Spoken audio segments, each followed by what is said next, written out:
It's important to just take the time to know that you're not always going to have good days, but when you do have them, to celebrate them, to relish in them, to feel good about them, and to not feel guilty or move on or just bypass things just because no one has given you permission or no one is celebrating you. So it's good to learn to celebrate yourself.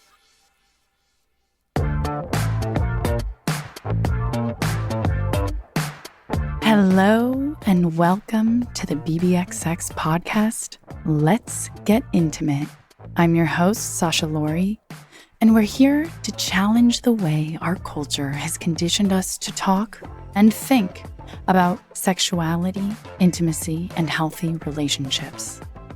To question everything, to embark on a journey of self-understanding, and to begin to rewire some of the backwards thinking that we've absorbed from the subconscious influences that have shaped us all.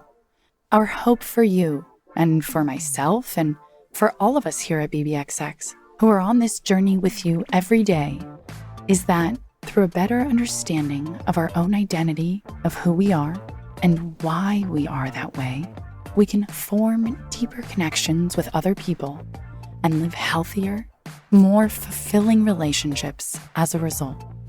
Join us as we change the conversation and the culture surrounding intimacy and relationships. And remember that better relationships equals a better life. Rashawnda James is a life coach and licensed mental health therapist specializing in psychotherapy. Today, we talk with Rashawnda about self-care, journaling, meditation, and the importance of setting boundaries. These are common words of advice that are thrown around pretty casually and pretty frequently, but often without any practical advice. People say, meditate every day for an hour, or journal. Wake up every morning and journal 5 pages, journal for an hour, whatever it is. But on a practical level, the same thing doesn't always work from person to person. I, for example, consider myself to be an awful journaler and meditation student, for that matter. And so I am always looking for more practical or alternative or more adaptive ways of engaging with these amazing coping mechanisms or ways to better understand ourselves, but always find that there isn't enough room for reality in the advice that I find, whether it's online or in podcasts. So the idea of this interview is to help, first of all, redefine something like self-care, which again, I think can have kind of a cliché connotation, and things are just thrown into a bucket, overprescribed and underadvised, and help shine a light on how this is actually something that can be real. It can be practical and it can work for you. And so today we walk through a few different ideas and we try and breathe a little more realness into these terms, which are sometimes, even for myself, can feel a bit cliché.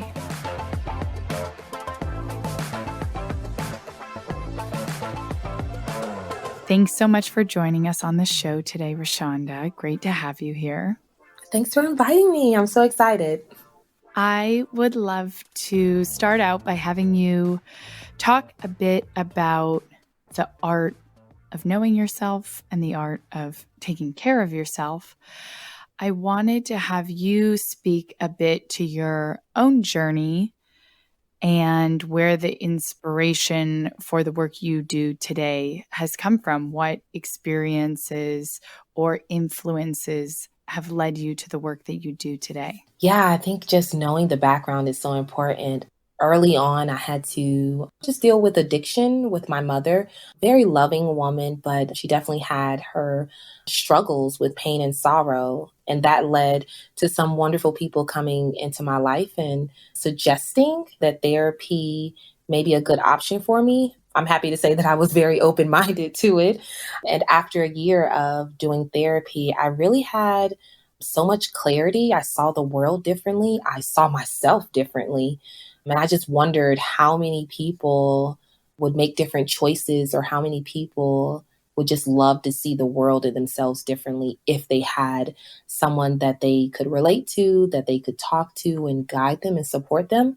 So I wanted to actually be that person. I was inspired by the person who helped me get to this healthy place, and I was truly grateful. And surprisingly, my therapist became my supervisor. And so she was also able to not only guide me from teenager to adulthood, but also guide me into my professional career. And to this day, I'm still in contact with her and thankful. So I think that the message that I learned was just to be who you are and get to know that person. And that way, when pain and sorrow comes, you can know how to best handle it for yourself individually. I love that story of how your therapist ended up becoming your supervisor. And I can't help but think of the apprentice becomes the master type thing. But I also think it's amazing because it just proves how much of this is just about opening ourselves up to the process and not only having access, but allowing ourselves to be equipped with these tools for self development, for self understanding. But when we're given those, anybody can have the opportunity to lean in and become a master in knowing themselves or in helping others to do so and really make huge changes in their own lives and in those of others, as you have done. Yeah, I totally agree with you. When I'm working with people, I tell them that you are the expert of you. And if you don't believe that, my goal is that at the end that you do believe that. It's great to have people's opinions and people share what they've been through and what worked for them. But until you truly learn yourself, you could just be pulling from a toolkit of coping skills and trying anything. Learning who you are is that process of being the master. It's not to say that the learning ever stops. It's just that you realize that, you know what? I got a little bit going on about myself. I kind of know a little bit more. So I'm I'm no longer the apprentice. I kind of feel like I have some stable ground of who I am and kind of what I want and what I need. You touched on just in the first part the importance of context and understanding the background, having that background story. And I couldn't help but think how much that's relevant to ourselves. And so would love to just have you speak a bit to the importance of understanding our own story and having that background. Yeah, oftentimes we're living day to day, and that's great because it's important to be very present in the moment and appreciating. But oftentimes people are thinking that they can run from their past, and you can't because the past has shaped who you are in the present. And so if you don't understand, there are themes in your life that can continue to be a cycle. So if you have struggled with people saying negative things and you started to believe that, you could very well want to be confident in the present, but if you haven't addressed what that was like for you, haven't addressed that theme of maybe being the ugly duckling or being the insecure person or being the victim and how you saw yourself in the past, it's hard to really change it. You're very capable of it, but understanding where you came from, what personality traits came from. So for myself, with my mom struggling with addiction, I really learned to keep my cool. I learned to be a good listener. I learned to be a good observer, and I learned how to handle crisis. So how that plays out in my life right now is that in my own work and in my personal life, when things happen, I'm able to handle situations. I don't typically go quick to anger because my mom was very quick to go angry. And so I went the opposite way.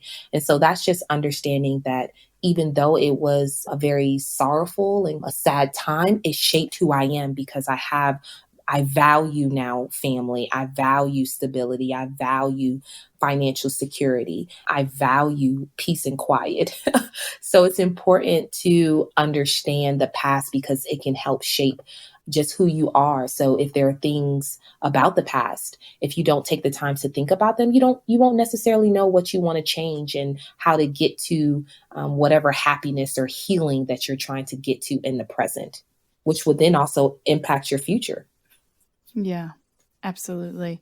So, as we spoke, therapy can be this extremely powerful tool and a transformative experience. It's also not necessarily something that is totally accessible to a lot of people. Thankfully, now there's online therapy and a bit more accessibility and certain changes that are being made to try and help more people get access. But there are also so many ways that we can try and on our own equip ourselves with these kind of self-understanding, self-care, and self-development tools. And so I'd love to have you today speak about some of your favorites. I think one of the most important tools that I learned very early on in my own individual therapy was boundaries. I remember my therapist actually saying that people have too much access to you. And I was like, wait a minute, what do you mean? Like, I have to be available. What if I don't know if there's a crisis? What if they need me? I got to be there.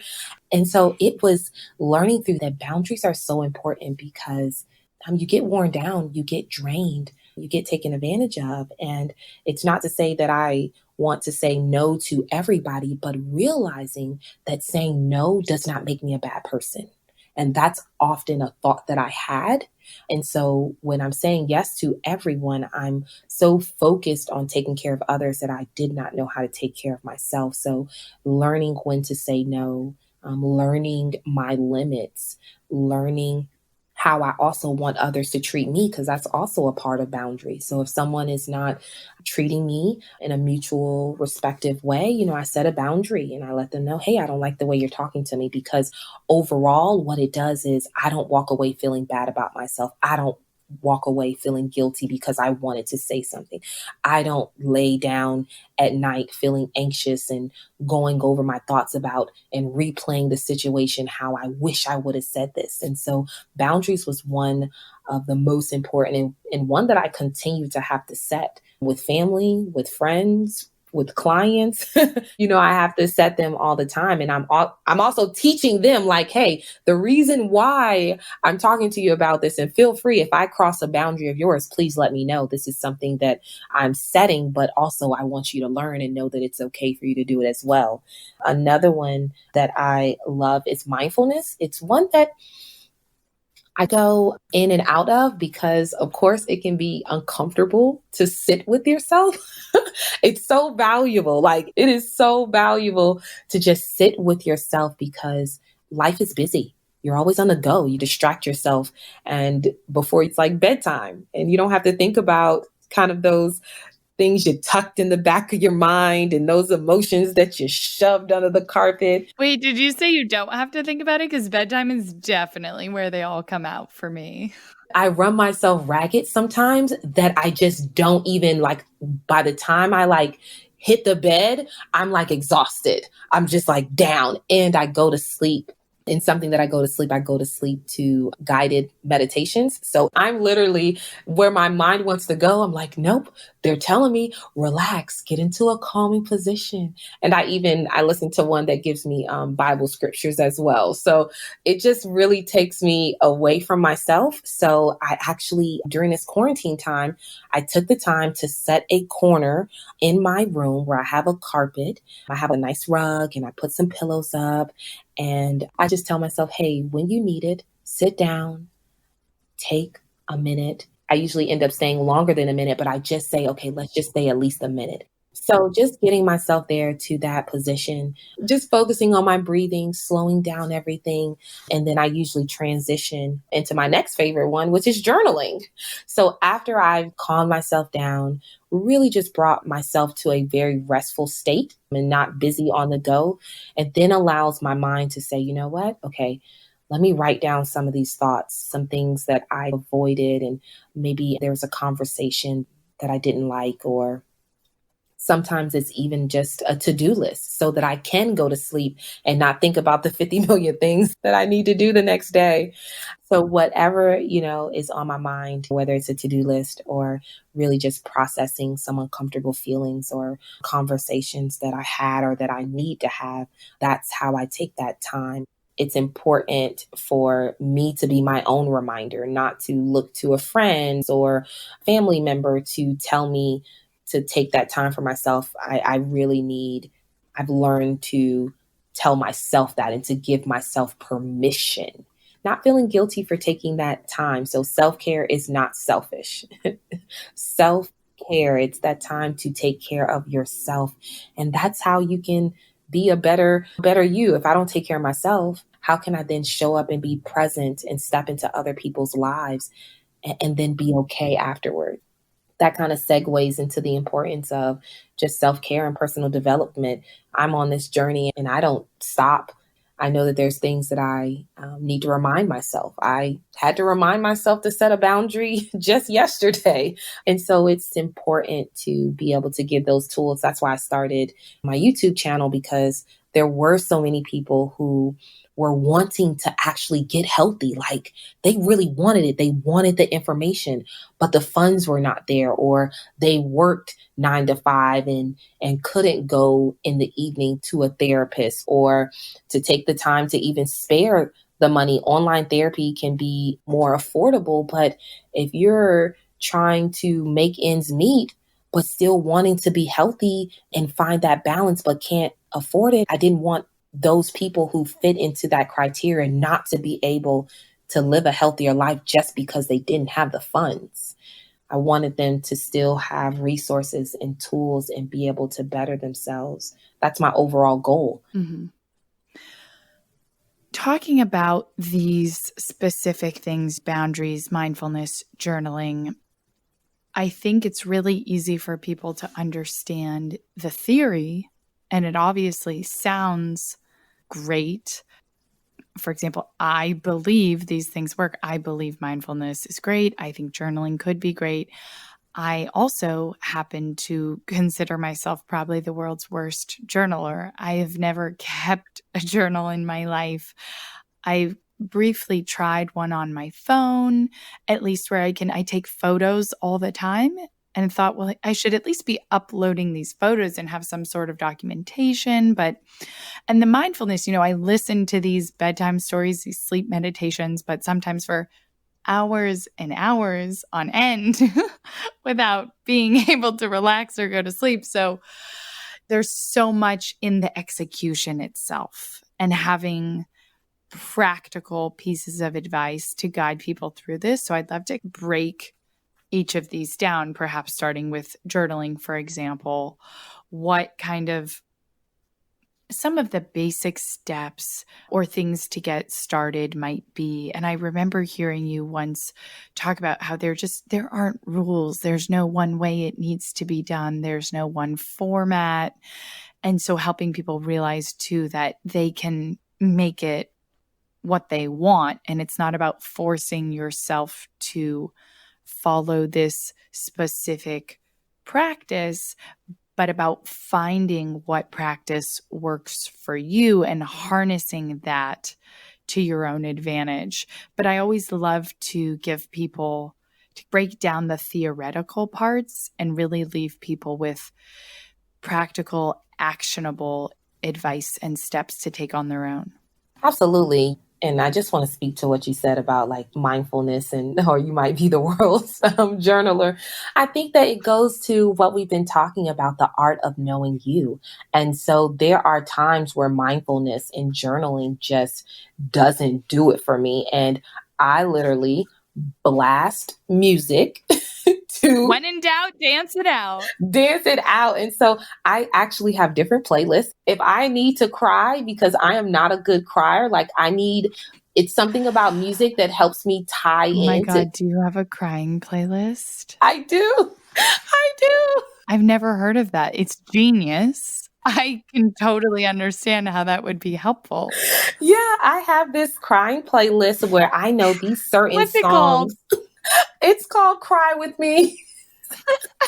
Because I just imagine no one's with me when I'm crying, but you can imagine Yeah, you're with you. I'm with me. I am with me. And it's just about me in that moment. And music is just a way to help me invoke that emotion where it taps in. And the lyrics, there's one song where it says, it's not over until God says it's over. So that's the spiritual side where it really just invokes motion. And then there's another R&B song where it's, I'm not going to cry, but you end up crying. So I definitely know that about myself, that when I need to have a release, that it's hard for me just to sit down and cry. I need something to help. And if I'm in a funk, I also have a playlist called Dance With Me. I don't know why I always do with me, but I dance with me, and Whitney Houston is on there and Michael Jackson. And so when you're getting to know yourself, know that there's no status quo for what works for you. I love social media, but it can also romanticize and make everything seem so luxurious and perfect with how things have to be. And they don't have to be perfect. I play music and I sit in my shower sometimes if I need to release and let out that emotion, or sometimes I scream. So in the art of getting to know yourself, it's knowing that what works with everybody won't work for you. So think outside the box if you have to. I think that just knowing about yourself and trying different things. I went to a dance class because I wanted to feel sexy and feel good about myself to help my confidence and just so I'm a big advocate of trying different things to find your own path and your own journey. And those combination of certain things that are kind of in the mind and in the body, and that integration, and how sometimes you treat the mind through the body. Sometimes you can help vice versa treat, for example, with chronic pain, you can help treat the body through the mind. And so understanding too, remembering that relationship. And for some people, at one point, one or the other might be more helpful. For some people, in general, one or the other, or a combination of that mind and body practice. Absolutely. It's like the funny saying, sometimes your mind wants to do something, but your heart may want to do something different and your body wants to do something different. So finding ways where there is connection for you so that you can get to that place of healing or that place of peace or resolve where you want to be. So I'm glad you just shared that, because I was like, definitely those are my only ones. I have some really abstract, out of the box things that I do at times to find healing and to find my sense of calm, is what I like to call it sometimes. But going back to your question about journaling, very practical. The reason why I love journaling is that it does not require anybody. It's actually the most easy way to start getting to know yourself. You need paper, pencil. Of course, it's great to jazz it up with those fancy journals and the wonderful, beautiful pens, but just at bare minimal, just paper, pencil, or even your phone. I've had people also where they're like, well, I don't like my handwriting. I'm like, cool. Start with voice memos and just use your voice and just talk it out and just get whatever's out on your mind. Because either way, if whether you're writing and then you go back and read it, and then you burn it, because I've done burning exercises with clients where they write a letter and we literally burn it, or whether you have your voice memo and you choose to delete it or share it with someone or listen back to it and just go through what you were experiencing and see, oh my gosh, I was there a month ago and I'm not there anymore. So when it comes to journaling, I'd say find a quiet place where you can think, where you can feel. Sometimes I journal with music on and the TV on, and sometimes I don't. So don't feel like you have to eliminate all distractions, because honestly, sometimes that stops people because that becomes a barrier. They say, well, I don't have the time where I can just be by myself and have this complete quietness. Okay, fine. If you're good at multitasking and you're sitting while your kids are eating breakfast and you have 5 minutes, start just jotting down for those 5 minutes. If you're at the car loop where you're picking up your kids, start jotting. If you're waiting for your food in the line, start jotting down. So it doesn't have to be so structured where it gets you farther and farther away from the ultimate goal of you just starting to write out what thoughts you're having and what you're feeling and what you're experiencing, whether that be what you experienced in the past or what you're feeling now, or what you hope to have and want to experience in the future. So I try to really keep it very simple, because once it gets very structured and you put a time limit, you put a location, that's starting to defeat the purpose, because then that's creating more stress. Then you don't want to do it. It's like, why am I stressed out about the very thing that I'm trying to Right. do? No, but that's very possible. It can become that. Yes, it can be when you set all these expectations, especially when you're watching other people and somebody posts a picture of them journaling. They look like they're in bliss. But honestly, sometimes when I'm journaling, I'm crying because I am experiencing and I'm talking about something that I really did not want to hear. I didn't want to say it out loud. I didn't want to see it out on paper. So you're not going to always be smiling, and it's not going to always be where you're just sitting out on the picnic table and you're just like looking at the sunshine, or you're outside on the lawn and you're on the towel and you're kicking back, just writing down, oh, on this wonderful day. So very practical. Sit down wherever you are. If you need to stand up because you don't want to sit down anymore, if you journal on a whiteboard and you want to just write out your thoughts, practically take the time and do it. That would be just very practical. It's just find time and start writing, whether that's 30 seconds, a minute, 5 minutes, just start. I love that kind of reiterating the importance of those low barriers to entry.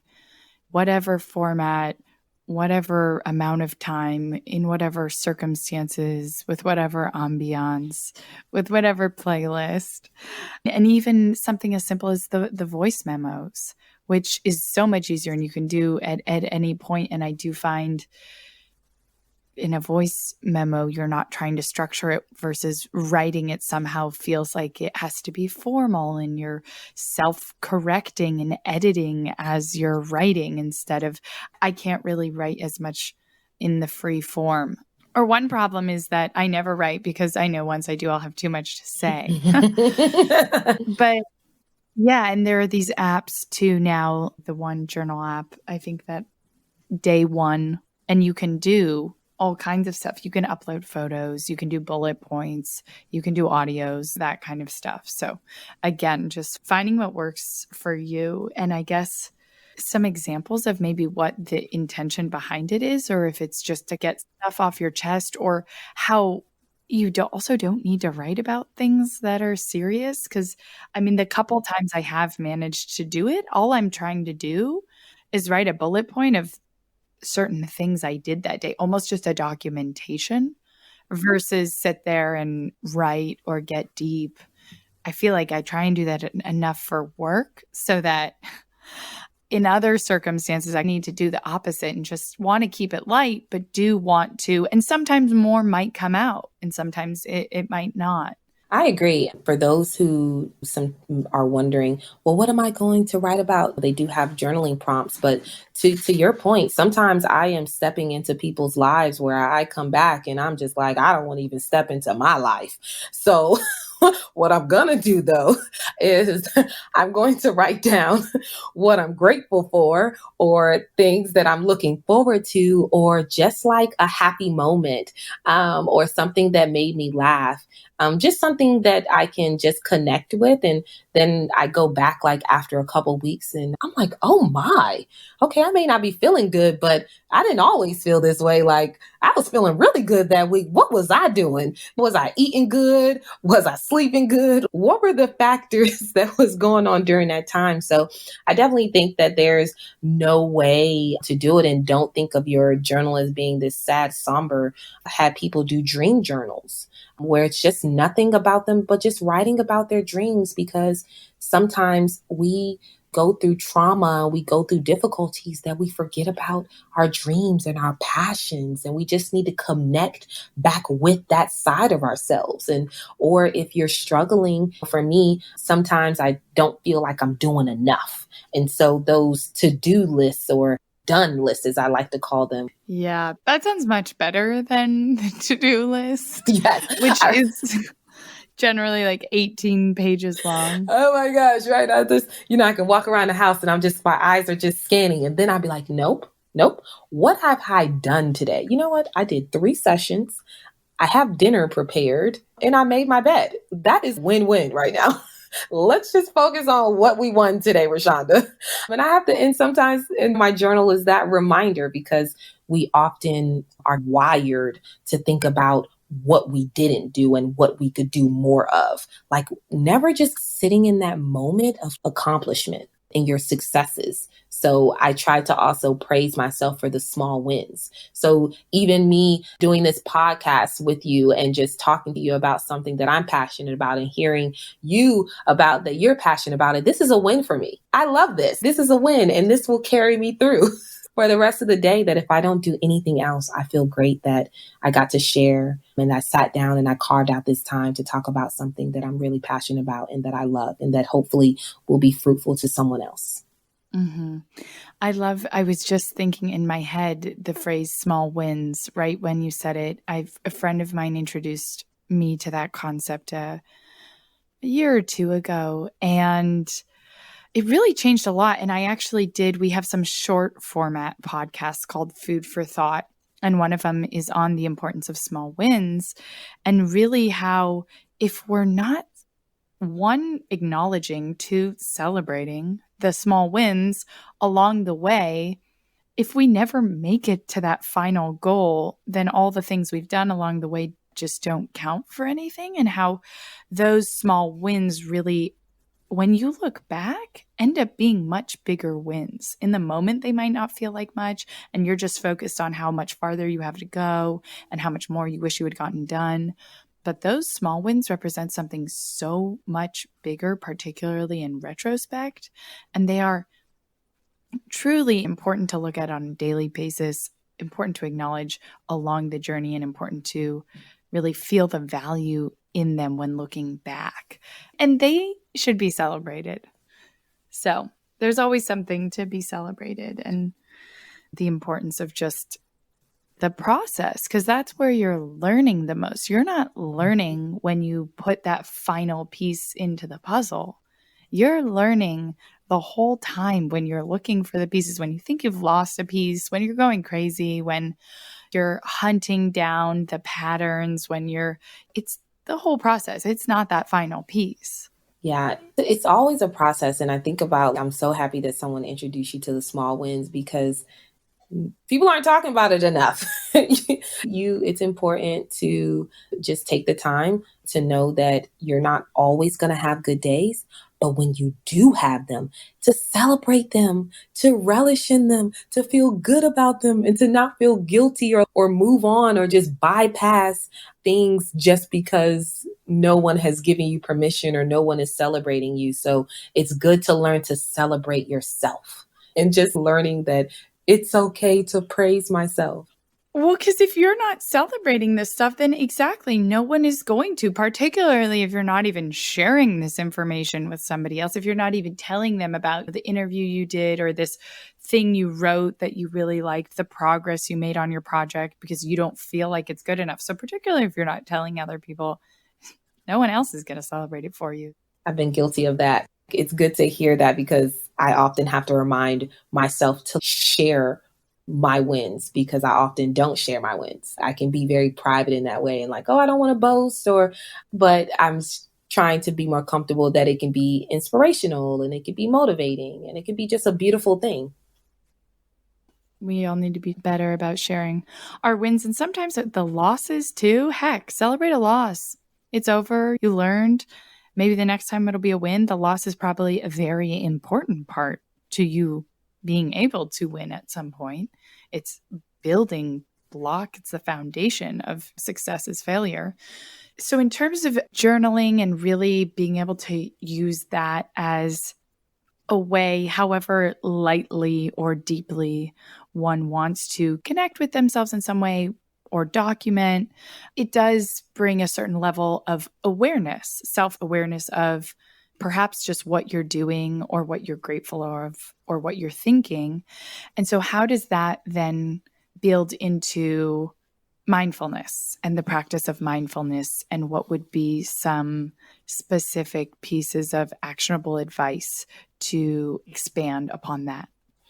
Yeah. So when both of mindfulness and journaling requires you to learn how to sit with yourself, which is so much easier said than done. Even if you've done it for a long time, it's still carving out that time and sitting down with your thoughts, which can be scary. So when you're journaling, you're opening yourself up to not just deflecting or not pushing back those thoughts and fighting back those emotions, which can sometimes lead to numbing and being emotionally disconnected. So in the journaling process, you're getting comfortable with listening to your thoughts and with acknowledging your feelings and acknowledging experiences. If you're going deep, or even if you're not, it's just still acknowledging what's going on with you and appreciating those thoughts, whether they're negative or whether they're positive. And that takes you over into the mindfulness, where then you're not only taking the time to appreciate, because it doesn't require any hands, it actually just requires the mental and the physical aspect, with you sitting down and with you really taking the time to focus on grounding yourself with your deep breaths. And so that's like my favorite one, is that even though it's something that where most of us, I won't say all, but most of us are naturally born knowing how to breathe. It's something that we don't actually see the value in it, where we're unlocking emotions that may be trapped. I don't know if you have ever experienced where you've been anxious. I struggle with anxiety. And so I can sometimes not breathe and trap it, and I get chest pains or I can get headaches. And so the art of breathing is allowing it to flow, to say that, you know what? Let it get stuck. Feel the anxiety, feel the fear, feel the emotions, and then work on releasing it. It's like a wave. You're going to feel the emotions, but it will subside. And so sitting down with the mindfulness exercise, you're really grounding yourself in your breath and really allowing and shutting out the negative thoughts and any negativity that you want. Where journaling, you're asking yourself to be open to it. Journaling, you're like, I want to explore and I want to understand. Where with mindfulness, it's not really seeking understanding of what's going on, but actually seeking understanding of what's going on within, where it's lack of words and lack of thoughts, and just focusing on finding that calmness, finding that piece of balance that journaling may provide in a different way, but not necessarily. I love the idea that you don't necessarily have to be seeking understanding, and you can get benefits from a certain thing. You don't have to understand things. That's a tall order, but just, as people say, sitting with them, which again isn't as easy as it sounds. And so I'm not sure, when you practice mindfulness, for example, what do you do? Yeah, so I actually practice mindfulness in so many different ways. And sometimes I take time and I just sit down, and I may be in the car and I just hug myself for 3 seconds, like really tightly, just to focus on grounding myself, feeling the hug, feeling the embrace, feeling the sense of comfort and safety that I want. And sometimes I sit down. I have a little dedicated spot right now, but if you don't have it, no worries. I do it also laying down in the bed, where I really focus on my breathing.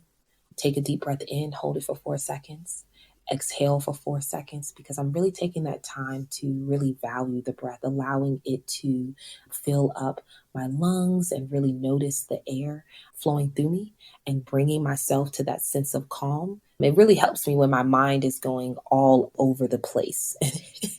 It can be really hard. I really also like progressive relaxation exercises, where I like can kind of clench my toes really tight and curl them up. And I also do that with hands, and I clench my fists. And then I just release it as I'm breathing. And that can help me release the tension, because I can't always scream wherever I'm at. I mean, I can't always just maybe blow up. Like, I'm not really a yeller by nature. I just condense it on the inside, but then I'm left feeling like unstable volcano. So clenching my fist and allowing that tension and that pressure that I feel to just release is some great exercises for mindfulness that I like to do. Unstable volcano is one of my new favorite metaphors. It's sleeping, but it's not really. But it's not really like, you won't know, you kind of just see this outward pressure, but it's bubbling on the inside. It's definitely bubbling. I like some of those, how they bring the physicality into it. I had forgotten about this, but we did do an interview with Lori Mintz where we talked a bit about mindfulness. And I mentioned that with the breath work, people say when you're trying to go to sleep, focus on your breath. So somebody once gave me the advice to bring in the physicality of it. So to then feel your breath on if you're sleeping, wherever it is on your face, might be laying on your arm or your hand or your pillow, but to feel your breath then on your hand and the way it feels on the surface and on your skin, and think about that part of it to really bring in an extra anchor and take it a bit again out of your mind and a bit into the mind body.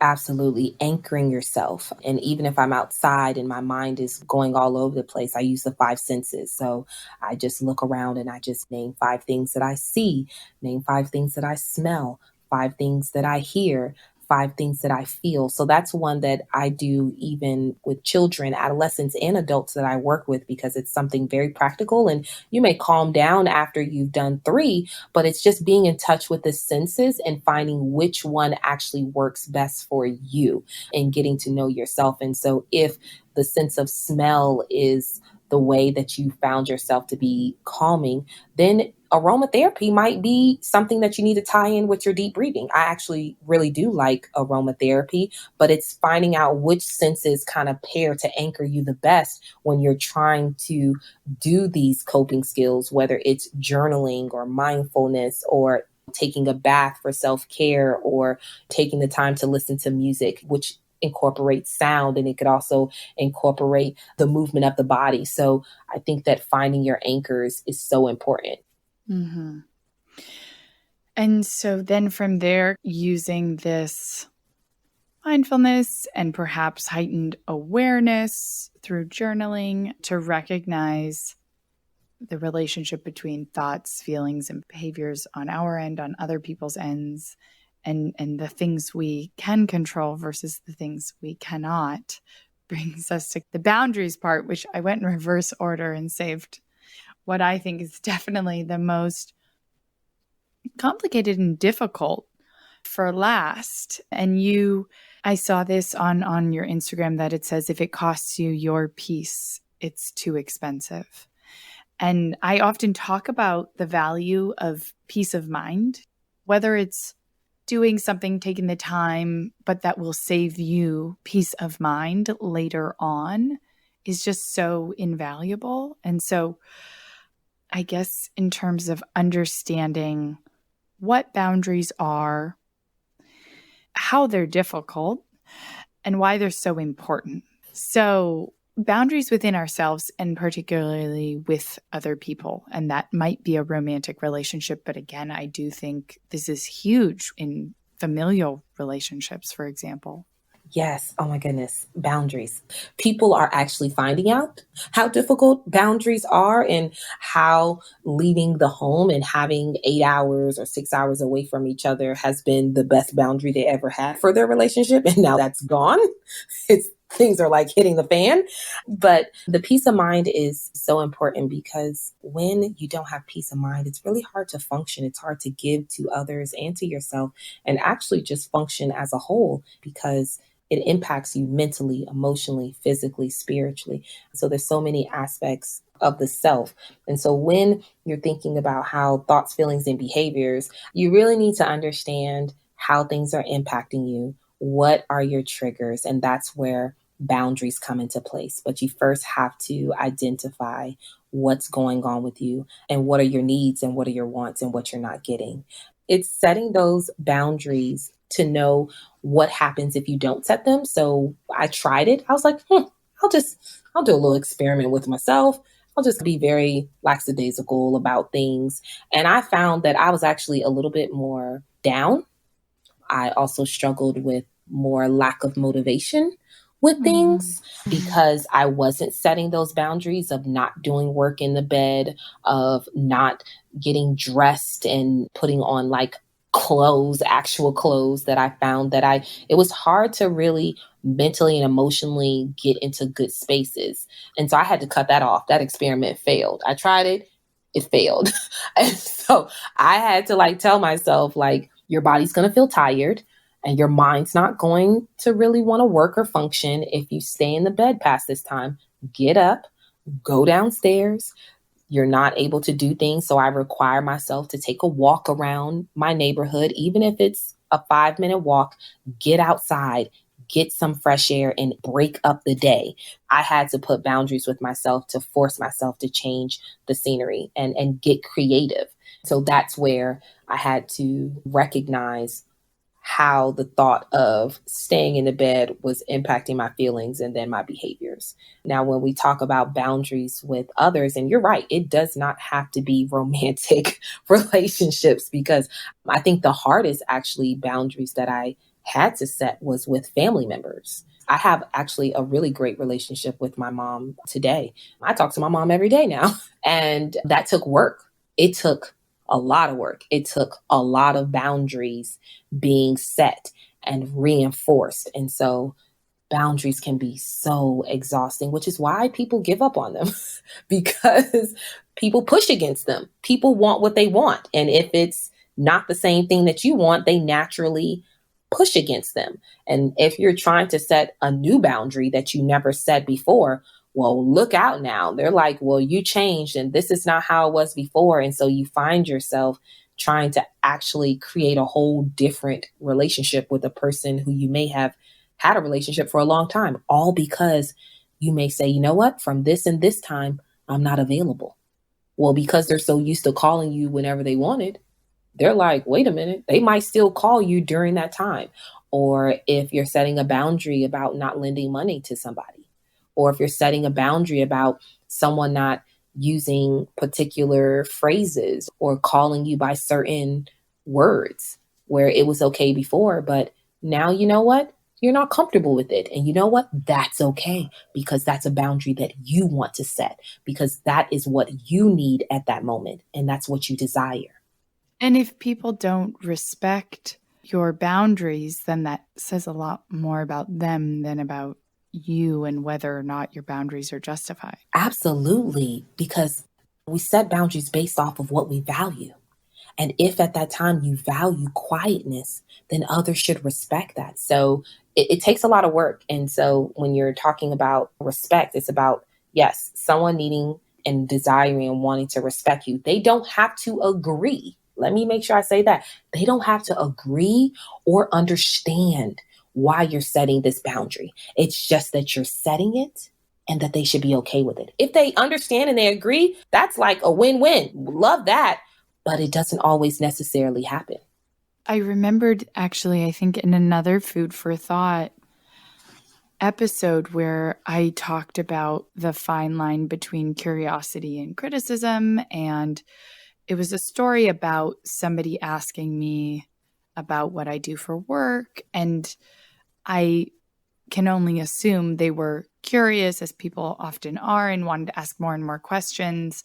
But to the point where I didn't know this person. I was at a get together with friends. I wanted to be talking to my friends and to be there trying to explain the business model.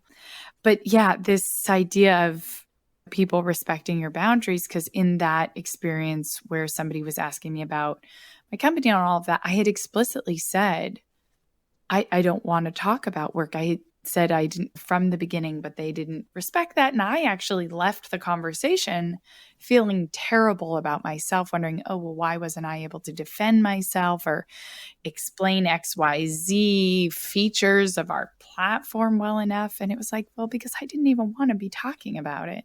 And I had told this person that.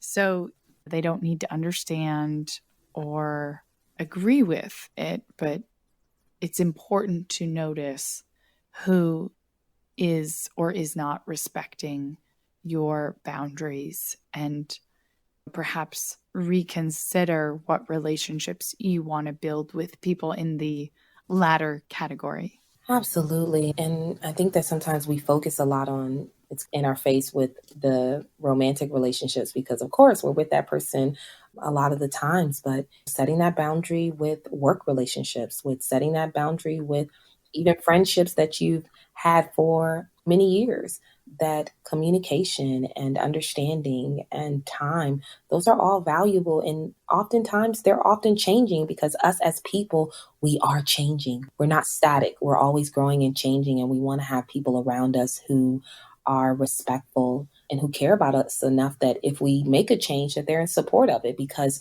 ultimately, if we're making a change, hopefully it's for the betterment of ourselves. If it's not, then we can have a discussion. But if I genuinely believe it's the betterment of myself, definitely want that boundary to be set and to be respected. And I understand about not telling people. I went to a meetup one time and they asked me, "What do I do?" And I said, "I'm a therapist." And it's just like, well, so is it like children? Is it adolescents? Is it adults? What kind of issues do you? And I'm just like, I would really love to answer your questions. But I truly believe there's a time and a place for everything. And right now is not the time for me to talk about what I do. I want to just focus on here in the moment. Now we could talk about it another time, but let's just live in the moment and have a good time. And usually they are like, okay. Yeah, I started, explaining to people, I work enough as is. And this time and place I generally refer to is I'm trying to actually do the opposite, focus on anything besides work at this moment or in this place. I'm generally making an explicit effort to get away from that headspace. So I'd really love to talk about anything but work, or you can tell me about your job, or you can ask me about anything else. And if somebody can't move past, that's their problem, not yours, even if it might feel like yours for some reason, somehow, but it's not. Ooh, I love that you said that. That's something that comes through like learning and experience and having either whether it's time with yourself or having verbal vomits with your friends, but learning about what is yours and what is not yours. It's people talk a lot about what you can control and what you can't control, but people don't often talk about real guilt versus false guilt and what is your problem versus what is someone else's problem. So I'm so happy that you said that because those are equally important as what you can control and what you can't control. Yeah, it's not just passing it off and saying, well, I did my part. It's a continual back and forth of how you react to things. And so we can control our, I won't say thoughts or feelings necessarily, but our behaviors, our reactions, our interactions, the boundaries we set with other people. Whereas we can't control what other people are going to do, how they're going to react. And what an underlying thing is that what we are thinking and feeling can't control the circumstances nor the reaction of the other person. So if you are stressing about if this person is going to respond to you, or if a date went well, or for example, with COVID and with the fires that are currently happening in California, not that it's not important to be educated and be aware, be prepared, and to take action when and where you can, but the accumulated stress that you might be exerting does not have an actual impact on it. If you can leverage it in a positive way to do something productive, to contribute in some way to a solution, but your stress, particularly for smaller, more minute things, doesn't change the circumstances or what is going to happen. And so I think those are some of the moments when it's hardest to control ourselves, but most important, because otherwise there is this cycle of accumulated stress that isn't going anywhere. And if anything, is probably taking us backwards. Yeah, because coupled with those things are expectations and desires. So if you share something with someone, you have this expectation that they're going to understand, that they're going to be receptive. And so if they're not, it's like sometimes shattering and draining, and you can be frustrated. And you have these desires of, in a perfect world. Sometimes I start with people where I'm like, in a perfect world, what would happen? And they're like, but it's not a perfect world. I know it's not. But in a perfect world, what would it be? And then we'll work our way and see what is practical, what is not practical, what is realistic, because sometimes what you want in a perfect world is not even something what you actually want when you think about it and break it down. So it's when you're thinking about just this cycle of what you can and can't control, and just remembering that even things that we can control, we still have to be kind to ourselves and still understand our expectations that we have for ourselves and how that impacts how we feel, and then also how we respond to others. Absolutely. And this is one of my favorite things that one of my favorite kind of outlooks on life that I have come to is this idea of expectations versus intentions. And so I really try to live my life without expectations. But that's not to say that I don't have hopes or intentions for things. I've just had many experiences in my life where, I thought a certain person would always be there and I lost that person. And I thought, for more silly things, went on this crazy study abroad program that was just like very intense and not at all what you would expect and pretty much miserable, but a great learning experience. Just so many things where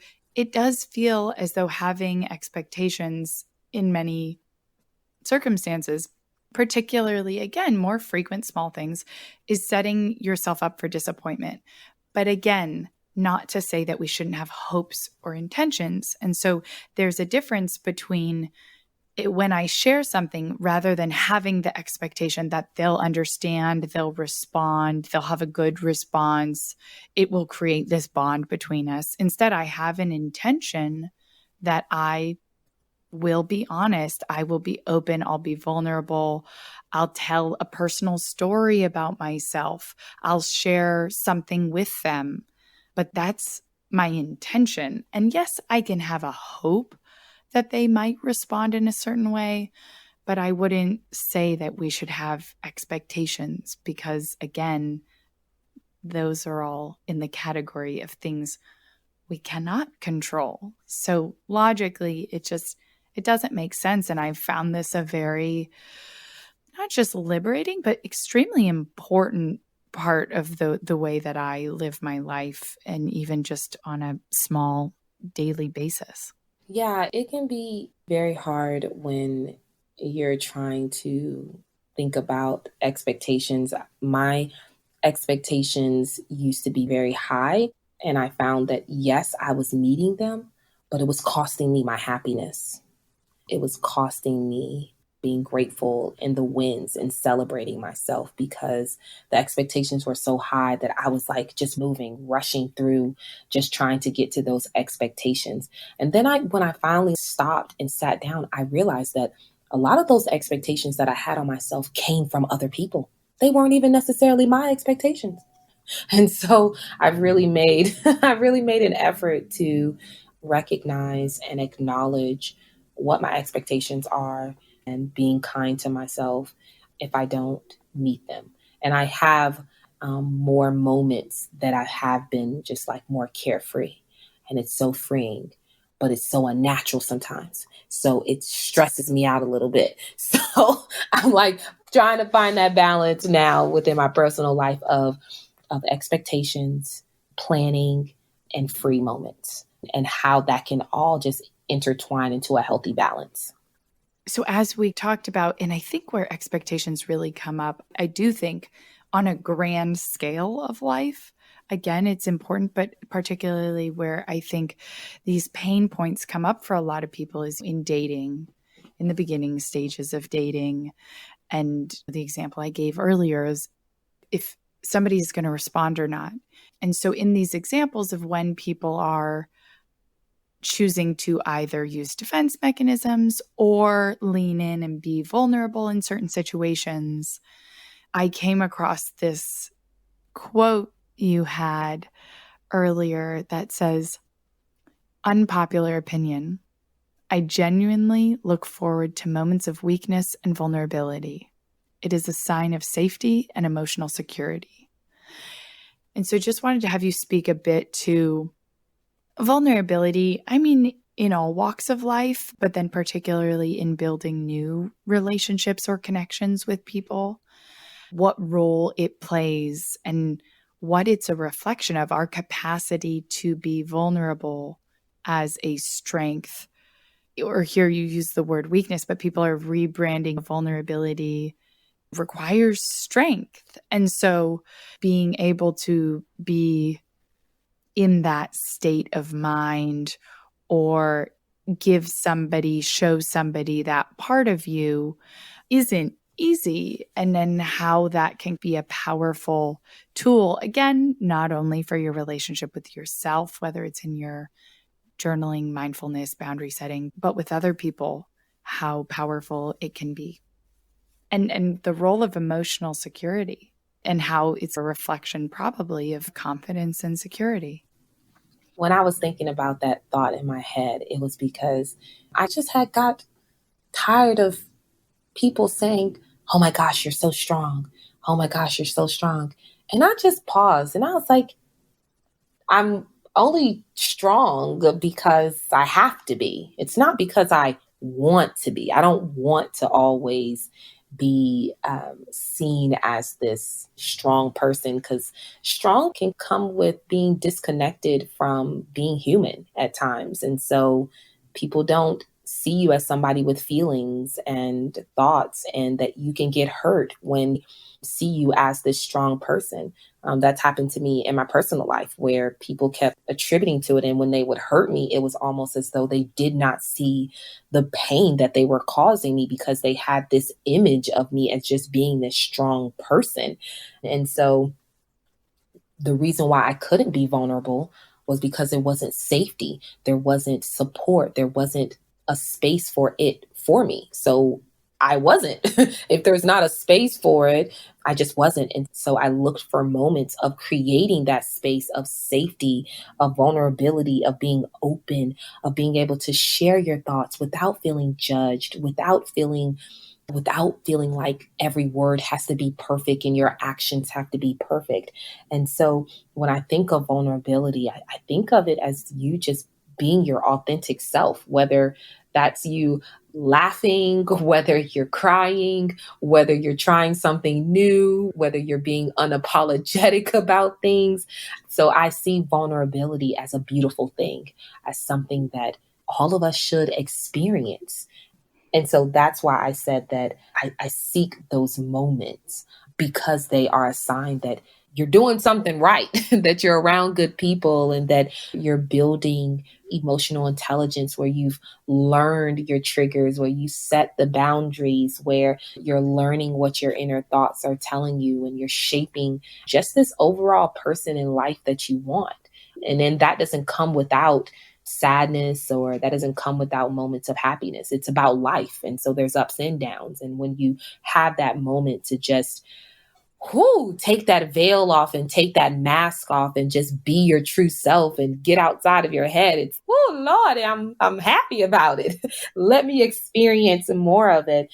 And so I think it's powerful, because it's oftentimes when we don't, and when we're not able to be vulnerable, is when we break down, is when we enter into moments where we're anxious, where we're depressed, where we're contemplating suicide, where we're thinking about self-harm, where we're isolating ourselves from others because we're screaming and we're desiring this place to just be ourselves, where we don't have to be perfect, where we don't have to be strong.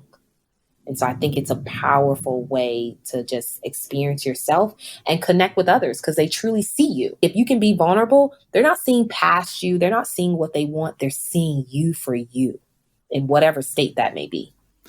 I love alliteration. And so I wrote down And you talked about the importance to seek a space for safety and support. And I think this is something that we all need, and a lot of us perhaps don't have, but we can all make the effort to seek out. And I think a lot of us don't have this, but particularly men, this is exactly what one of the biggest issues is, that men often don't have that space for safety and support to be vulnerable, to express how they actually feel, to even try and explore and understand how they might feel, and to take off that mask you referred to, which, alludes to one of my favorite films about masculinity, The Mask You Live In. And so, yeah, trying to find that space, but it also knowing we have it, let alone taking advantage of it, exploring that space and leaning into it, then gives us so much power and that confidence and the security to walk through the world, to go out on a limb, to be more vulnerable, to form deeper connections with other people and meet new people, because we have that sense of security. We have that home base. We have that safety and that support that we all need. It's a hard thing. I know there are people out there starting campaigns and really advocating for men to have that emotional space to be vulnerable. And different ethnicities are also advocating for be given that time and that space to be seen as human and not dehumanizing people, and asking people to sacrifice what they're feeling and who they are for the sake of getting along. And I'm happy that the days of just living, just being happy to be alive, is kind of just moving away, where people are seeking healthy and wellness and happiness, because just living is not always just enough.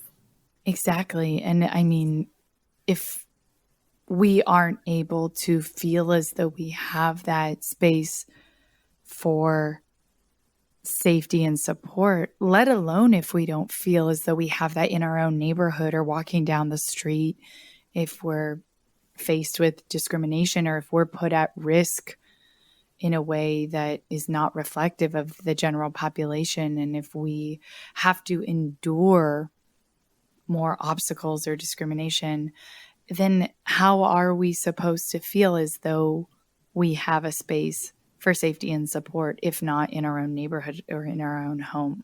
And that ties into creating that safe place for yourself, whether it's mindfulness, meditation, yoga, self-care, journaling, that it's important to have that within yourself, and then you can branch out and seek it in other areas. But creating it within yourself, allowing yourself to be vulnerable in whatever means that is.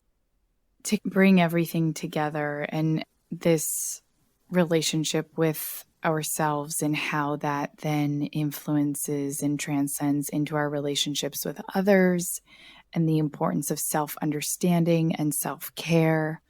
Throughout this, we've mentioned a bit the relationship between thoughts, feelings, and behaviors, and the power of integrating them and creating a system through which they flow into one another, and our understanding kind of flows into each of them, so that we can have a more holistic picture, not only of ourselves, but of the world around us. And so I mentioned this because with BBXX, a lot of what we're also trying to do is ask these questions, help people ask the questions that aren't being talked about, make people think in a different way, flip everything you thought you knew upside down and look at it backwards. And maybe you'll realize, oh no, I was right before. Maybe you'll look at it and say, oh my God, I had everything backwards. Now it looks right side up.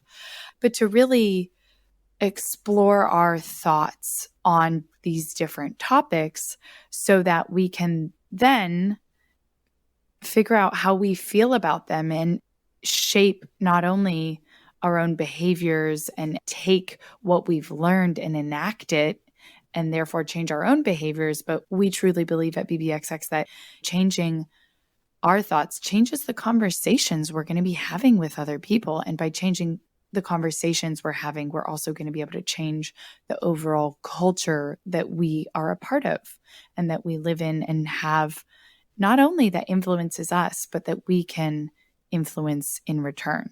And so this whole relationship I've always found so interesting in terms of changing the conversation and changing the culture surrounding intimacy and relationships, but also on an individualistic level. So as we wrap up, I'd love to have you bring us back and explain how, through these steps that we've talked about, we can begin to not only better understand, but empower ourselves with our own thoughts, feelings, and behaviors and the relationship between them. Yeah, I am such a big fan of CBT therapy because I think it's something that, and that's cognitive behavioral therapy. And it really connects that the thoughts, the feelings, and behaviors are a triangle that are working together. So if you're just busting out crying, or if you're happy about something, it didn't come from nowhere. It came from a thought, and understanding that thought can be so tremendous if you're trying to shift yourself to a different space, if you're trying to understand what you're feeling, so that then you can either change the behavior or even just seek understanding. So I'll use an example where for myself, I am terrified of flying. I am terrified of it. And so my thought is, and this is real life, I think that I'm going to die. And so the feeling is fear, and the behavior is hysterical crying. Again, I'm being very honest. And how I try to work around that is understanding, and I challenge that thought. So I have to, while I'm on the plane, I have to use facts where I'm less likely to die in an airplane. And I go through, I know all the exits. And so I'm walking my way through to really change that initial thought so that then I'm not so bound by the fear. And then if I'm not bound by the fear, I'm no longer hysterically crying because that connection. So the thoughts are powerful. We can't always control them, but we can acknowledge them and we can challenge them. And that's what CBT therapy allows you to do. When you're trying to get to know yourself and understand who you are, your thoughts make up so much of who you are as a person. The thoughts that you developed from the past also influence the thoughts that you have in the present. So if you thought that smoking was not good, then you may have kept that thought, or something along the way came and challenged that thought, and you started to rethink it, and maybe your attitude toward it changed.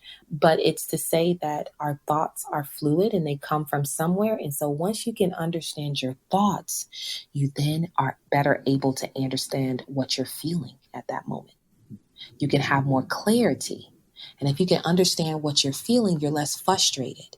And then you can also better understand your behavior and understand why you may be not wanting to get out to bed. Or if it's a positive thing, you understand why you're wanting to work out, why you're wanting to eat better, why you want to call this guy back, or why you want to spend time with this friend, because you understand the thought and you understand the feelings behind it, and therefore you understand the behaviors. So if you're struggling with trying to understand who you are and you want to get to know yourself better, that's where journaling can come into place, because you're sitting down and you're actually writing out your thoughts. If you're sitting with yourself with mindfulness, you're sitting with yourself, you're understanding what's coming in, what's stopping you from having that sense of calmness, because those thoughts that are coming in, they have meaning. They're coming in for a reason. So understanding what are barriers from you when you're trying to relax can also help you understand the feelings and the behaviors. And when you're setting boundaries, understanding why you need to set that boundary. Well,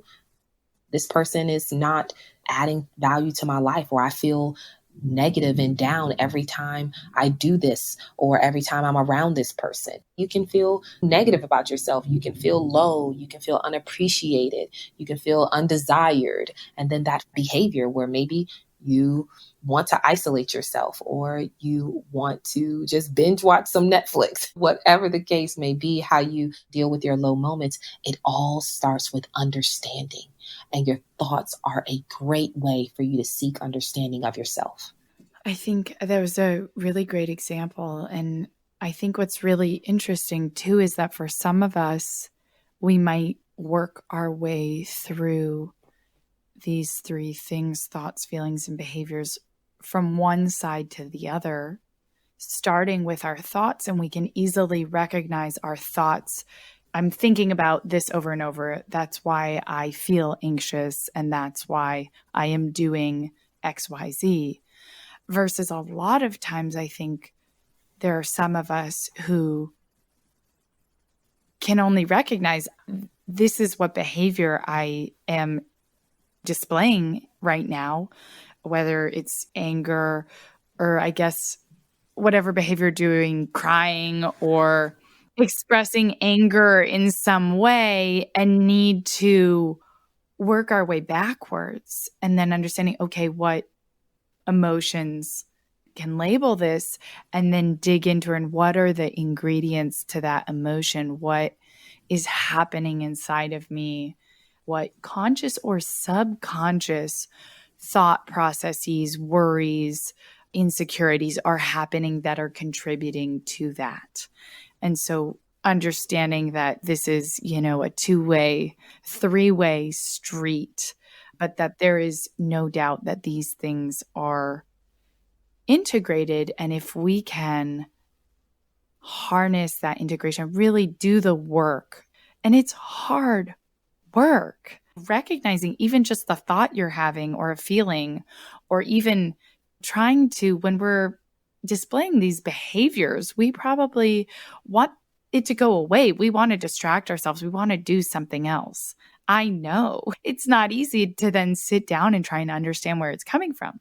But if we can do that work and understand not only this process and this relationship, but how it works inside of ourselves, then that can open such a deeper window into that self-understanding. And once we have that self-understanding, we can better know how to take care of ourselves and ask others for help when we need it. But by doing that work, again, it's the deeper connection to ourselves, which allows us to form deeper connections with other people. That's so beautiful how you wrap that up. It's knowing who you are helps you also interact with others and connect with others that are like-minded. But when you struggle to know who you are, you can find yourself feeling lost and struggling in so many areas of your life.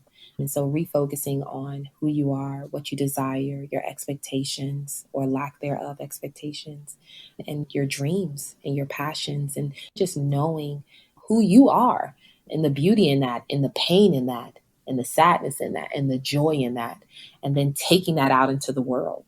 I think we sometimes just forget that, okay, just because you knew yourself 5 years ago, you may like things differently. And that's why in relationships, whether that's career or romantic or friendships, that people can get used to you one way and don't recognize that you're constantly changing and constantly growing as a person. And so that's where that shift can happen and can develop. So it's important to take time for yourself, whether that's 5 minutes or more. And particularly the people who might not understand that you've changed might be the people who have known you the longest, which is always so interesting. But we talked in the middle about the importance of small wins and how if you don't celebrate them, no one else will. And so this work is the same, and celebrating small wins is way more fun with other people.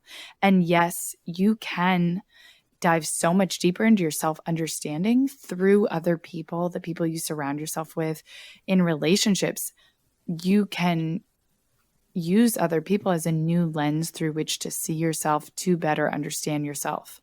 That can be extremely powerful. But at the end of the day, again, this work, like the small wins, is up to you to initiate it. And if you don't celebrate or embark on this journey, no one else is going to or be able to do it for you.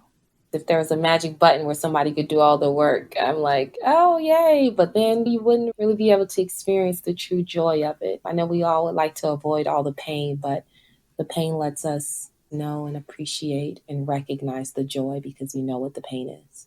Thank you so much for joining us today. I mean, I could talk forever now that it's, oh man, the relationship between peaks and valleys and knowing pain to understand joy. So we'll just have to continue this conversation another time. Thank you so much for joining us today and for sharing a little bit about yourself so that we can all better understand our own selves. Yes. Well, thank you so much for having me. I truly appreciate it. Thank you so much to each and every one of you for tuning in to listen to our show. If you like what you learned and you know someone who might also like listening, please do share this podcast. You can also feel free to reach out to us anytime if you'd like to submit questions, requests for experts to have on the show, or if you'd like to share your positive feedback or constructive criticism. We'd love to hear what you think. It's the only way we can learn and grow along with you. Be sure to check out our website, follow us on Instagram at bbxx.world, and subscribe to the book club newsletter, where we send out even more resources to help you dive even deeper to the topics that we bring to you on the show. Once again, we encourage you to take what we discuss on this show and apply it in your everyday life. Because remember, better relationships equals better life.